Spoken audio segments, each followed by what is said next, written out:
अजा साहिन कुछ मेरी जिंदगी दे तू जल्दी यार उबहल न कर। नहीं वेला थया तेरे निखरण दा मैं हाँ बीमार उबहल न कर। मेरा मालिक तू सरदार हिवें मेरा चंद सरदार उबहल न कर।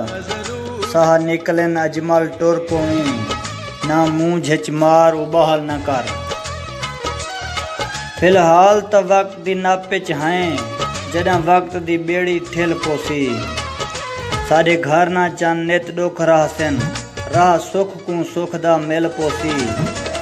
साडे वेहड़े वलदे वस पोसन लग खुशियां दी महफिल पोसी। जदा मानो सही चा भाल भाली साडी खुश थी मांदी दिल पोसी। एक गुरबत साकू खा गई है दूजा तय चा जुल्म वसाए हैं। निसे आज तई चंद असा सौखे थाए फट इंझे जानी लाए हैं। तेरा शिकवा आज तई कीता नहीं भावे जितने कहर वसाए हैं।